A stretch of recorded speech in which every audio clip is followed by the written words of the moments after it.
موږ داسې خبر شو چې کله جواد دی الله وبخي جی جی جی هغه په حق ورسېده جی جی تاسو په خپله په جومات کې اعلان کړی بالکل جی زمونږ بچوړې جواد حق ورسېد او الله رب العالمین فیصلې کوي موږ پې صبر وکړو. جنازو د خلکو ته خواست کوم چې دا مهرباني وکړي په جنازو کې خبرې کول ځکه قرآن ماته وایي فرمایي واذا قرئ القرآن فاستمعوا له وانصتوا لعلکم ترحمون. کله چې قرآن لوستی شي نو تاسو خاموش اوسئ چې په تاسو رحم وشي. هغه ورکړي چې الله دې جواد علي چې کوم دی الله دې د هغه مغفرت نصیب کړي. زه پوه شوم چې زما بچی وفات دی الیه راجعون. یو لاس مې پورته کړ رب کریم ته د درمن زړه دعا الله ته ډېر قابل قبول دي. دغه وخت زما زړه درمن و. بسم الله الرحمن الرحیم. زور خان مو تاسو ګورئ تحقیق نیوز. کتونکو تاسو به زموږ پروګرامونه ګورئ د کاټلنګ ملغلرې زموږ سره ترڅنګ چې کوم میلمن ناست دی نو د ستارو محتاج نه دی مولانا ظاهر شاه صاحب. د مولانا ظاهر شاه صاحب د دې علاقې د دې سیمې لپاره کوم خدمات چې دي هغه تاسو ټولو ته پته ده. خاص کر د روغ او صلاحو په حواله باندې د دوی ډېر لوی خدمات دي او ډېر د الله د رضا لپاره چې کومه منډه وي هغه د ټولو ته پته ده. خو نننی پروګرام څنګه چې تاسو ته پته ده ملغلرې کې موږ د کاټلنګ چې کومې ملغلرې دي د هغوی ذاتي زندگی چې ده هغه هم لږه ډسکس کوو. خپلو کتونکو ته یو خبر وکړم چې مولانا ظاهر شاه صاحب د پولیس نه هم ریټایر دی. د پولیس دغه بیلټ چې دی دغه یې ګرځولی دی. د دغه ځای نه به شروع کړو او د ډېر وخت نه د چیل باغ په جومات کې امامتي کوي. نو د دې ټولو خبرو پوښتنه متې کوو. Pace fibre से मेरी क्लास कभी मिस नहीं होती. आमिर इसहाक काजी ने कमाल कर दिया. फाइबर इंटरनेट अब गांव में भी आ गया. ये तो बहुत अच्छा हुआ. पुलिस की هم تاسو جواب کړی دی. لکه په دې حواله باندې زموږ کتونکو ته ووایي چې دغه جواب تاسو څومره وخت کړی دی او په کوم سن کې هم کړی دی. اعوذ بالله من الشیطان الرجیم بسم الله الرحمن الرحیم. اول خو جناب ظهور خان تحقیق نیوز او خصوصا بیا تاسو د کاټلنګ د ملغلرو په حواله باندې خبره وکړه نو الله رب العالمین تاسو له خیر درکړي چې دا زمونږ د تحصیلي کاټلنګ دپاره تاسو دومره هلې ځلې کوئ د خلکو د دې قوم موقف اخلئ خلک د حالاتو نه خبروئ. یعنی هغه صاحب فرمایي چې د بل په درد درمن سي درد هغه دی د خپل ځان په درد حیوان هم ښه پوهېږي. ظهور خان او خاص خصوصا مراد ایسرګاني زه ستاسو د دعانو شکریا ادا کوم چې نن زما د ډېرې ته رالی او دلته موږ له لږ وخت راکړو ټایم مو راکړو الله یې تاسو له جزای خیر درکړي. ظهور خان زما سن 74 کې ما میټرک کړی دی. 1974 کې د ګورنمنټ های سکول لونخوړ نه د میډل سکول کې زه په 1971 70 71 کې وم 72 غالبا او بیا 73 74 کې ما میټرک 74 کې ما میټرک کړی دی. د هغې نه پس بیا زه سن 75 کې زما والد محترم الحمدلله کتابونه ما ویلو. صوفي صاحب د تازهګرام نور الله مرقده د دې علاقې نامي ګرامي عالم دین هغه زما استاد محترم پاتې دی. زه والد صاحب ما ته زه لاړم دارالعلوم کې ما داخله واخیستل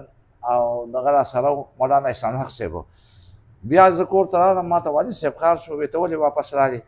د هغې بنیاد باندې زه لاړم او په پولیس ډپارټمنټ کې زما باډي هم برابر وه. په 1975 کې زه په پولیس 28/10/75 کې زه په پولیس ډپارټمنټ کې برتي شوم او بیا د هغې نه پس ما نوکري کوله. A1 B1 ما کړي زه لور ته پټاب وم او ډېر یعنی افیسرز څومره چې ډي اس پي رینګ زمونږ هیډ کوارټر ډي اس پي امان الله خان صاحب په ژوندی الله دې ولا عمر دراز ورکړي که وفات یې الله دې وبخي. د هغه بچو ته ما درس و تدریس هم کړی دی. داسې د پولیس ډپارټمنټ چې کوم دغه هغې ته هم ما درس و تدریس کړی دی. نو هغې نه پس چې کوم دی نو زه 15 کاله نوکري هغې کې ما وکړله او په 1980 کې زما والد محترم هغه وفات شو. 1980 کې 16 دسمبر 1980 زما والد صاحب وفات شو. د قوم داخله علما کرام د دې 30 علماو قاسمي تازهګرام سروبې لونخوړ بیزو خر کې دا ټول علما راغلو ما ته ریکویسټ وکړو چې ته د پولیس د نوکري پرېږده د والد صاحب پرې مسله ودرېږه. تاسو د والد صاحب د وفات نه پس تاسو نوکري پرېښوده؟ نوکري ما پرېښوده. استاد جي دا راته ووایئ چې جومات کې امامتي کوئ. جی د کوم وخت نه تاسو د جومات کې امامتي کوئ؟ زه د 1980 نه. ها جی 1980 نه زه دې کې امام یم. ستاسو والد صاحب هم دلته امامتي زما کوله؟ والد صاحب 1948 49 نه دی. ښه، او جی نو ستاسو والد صاحب هم په دې جومات باندې په دې جومات باندې او د هغوی د وفات نه پس بیا تاسو دا زه هغه جانشین یعنی ګد نشین صوفي صاحب د تالګرام نور الله ملقده هغه ماته پټکی را پسر کړي. ښه زازي مولوي صاحب احسان الله صاحب دوی ماته پټکی را پسر کړي. ښه. او جی کوم وخت چې تاسو دې کې امامتي شروع کړه دا کوم چې دا کورونه موږ ته اوس ښکاري چارپیشه کې دلته کې آبادي څومره وه؟ دلته آبادي ډېره لږه وه. ها. دا تقریبا 50 شپېته کوره به دې غاړې ته وو او 50 60 کوره به خوا وو. 50 زیات نه زیات 3 چمه وو. دې باغ کلي کې دې غاړې ته 3 چمه وو او پورې غاړې کلي کې 3 چمه وو او په هر یو چم کې 15 شپږ کوره وو. او د هغې وخت نه په دې ځای کې تاسو په دې کې زه جي اوسم. ښه سر چې موږ په دې علاقه باندې ګورو یاره دې خواته ستاسو سره چې دا کوم چارپیچل کې علاقې دي جی جی دا تاسو ډېر زیات مني جی جی جی که دلته کې څه د چا کورني مسله هم راشي د چا روغه سلخه داسې نو هغه بس په یو هغه باندې مولانا ظاهر شاه استاد ته ځو. جی جی صحیح شوه. جی. د روغو سلخو ته د چرګۍ ته دې ته کم وخت کې راووتی؟ تر څو پورې چې د دې روغو جوړو تعلق دی دا خلک عزتمن خلک دی زما د علاقې بچی که نارینه دي که زنانه دي که لوی دي که واړه دي موږ په دې باندې داسې دردېږو د دوی په درد باندې لکه څنګه چې په خپل ځان باندې دردېږم. د دې هسپتال له منډه د دوی په ایمرجنسي کې ورسره ودرېدل په سخته کې ودرېدل دا قوم چې کوم دی موږ ته د هغه والد صاحب په سترګو ګوري. زما خپل دومره کمال نه دی خو زما د والد صاحب کمال او دا خلک په خپله عزتمند خلک دی نو په دې بنیاد باندې زمونږ خبره مني د هغه والد صاحب په سترګو او ورسره دا خلک په خپله عزتمند خلک دی زمونږ له عزت راکوي. الله دې دا قوم عزتمند کړي. استاد زه د خپلو کتونکو ته مې یو خبره کوم چې د مولانا ظاهر شاه صاحب یو فرزند په ځوانۍ کې د کرونا په هغه ورځو کې وفات شو نو لږ یو خبره په هغې حواله باندې هم کوم. موږ داسې خبر شو چې کله جواد دی الله وبخي جی جی جی هغه په حق ورسېده جی جی تاسو په خپله په جومات کې اعلان کړی بالکل جی دا یو لویه سینه غواړي. جی جی دغه زموږ د کتونکو ته ووایي چې هغه لمحات هغه واقعات دغه لږ شیر کړي. هسې زما خپل ځای نه چې د بل چا غم وشي په دې علاقه کې او څوک جاړي نو زما د سترګو نه اوښتې ځي ورسره. زه خپله ډېر درمن یم په پردي غم باندې.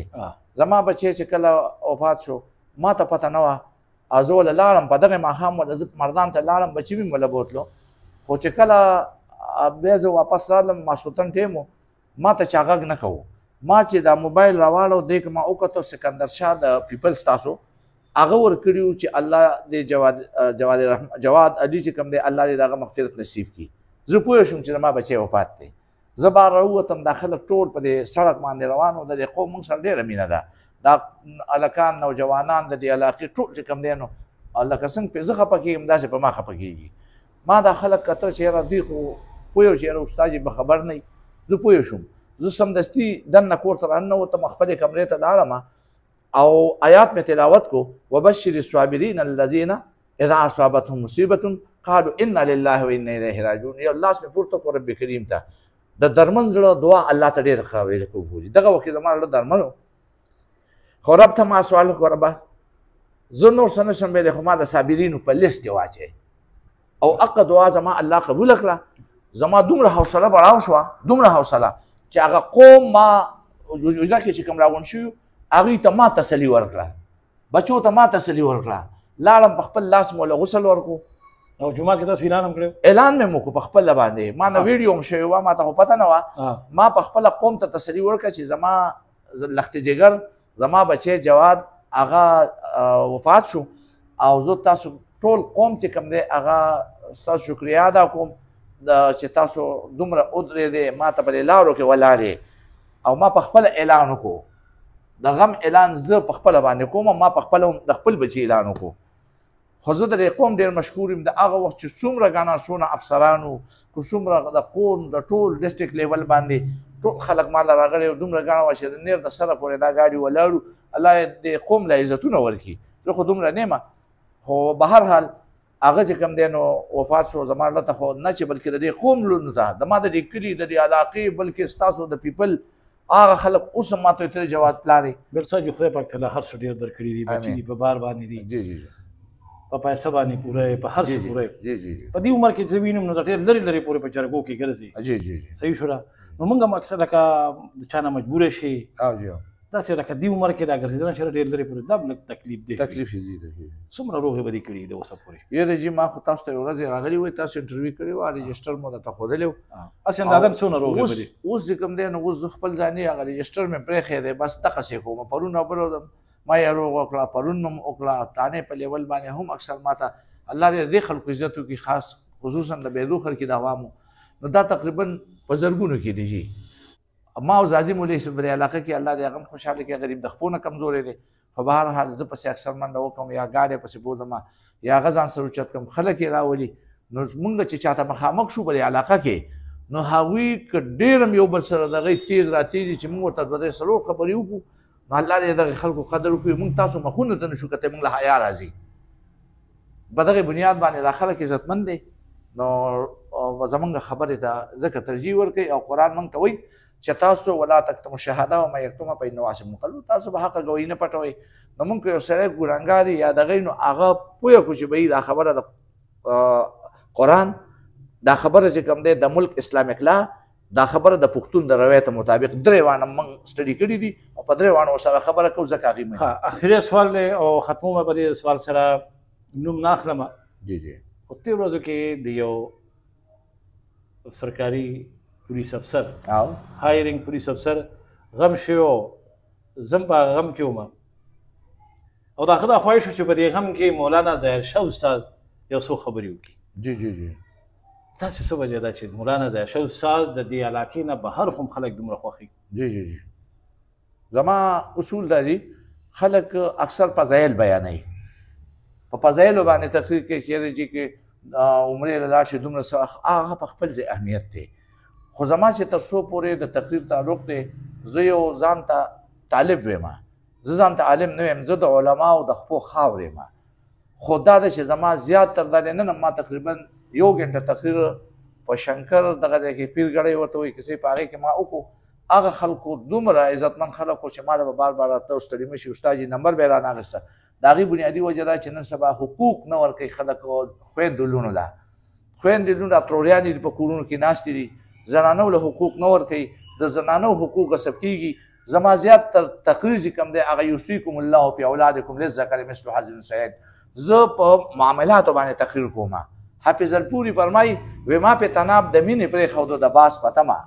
ما په تناب د مینې پرېښودو د باس په تمه چې ورنږدې شومه لږ لږ وختو او سخته که څوک واچوي پرشونه د بخملو درومي په مرداره پسې خوښ په قالین نه شي بس په دې باندې خبره ختمومه ټیک شو یو اخري یو خبره بله ذهن ته راله جی موږ چې نن سبا چېرته جنازو له لاړ شو جي جی جی جی مولانا صاحب لګیا تقریر کې یو دې پر سیاسي او سماجي او هر رنګه ګپ او خندا هغه غم والا سړی وایي چې تاسو ماله غمرازۍ له راغلي او که خپل ملاقاتونو یا ګپ سر په دې باندې تاسو ولې لږ اواز نه اوچتوئ زه چې کوم تقریر کوم هغه په قاسمي که په لونخوړي دا خلک زما ډېر عزت کوي نو چې کوم سړی خبرې کوي زه ورته وایم لکه پلانیا دې خوا واوره دې خوا واوره که زه تقریر کوم الله دې د خلکو قدر وکړي چې زه ورته یو ځل هم خبره ونه کوي بیا نه کوي لونخوړ جنازګاه په دې باندې تاسو له دغه پکار چې په جنازګاه تاسو راشي جنازو چې په دې باندې خو کم از کم په جنازګاه کې خبرې نه کوئ کنه جنازګاه کې چې بالکل دا ما قاسمي والا خلک هم اکثر خو زه چې ورته تقریر کوم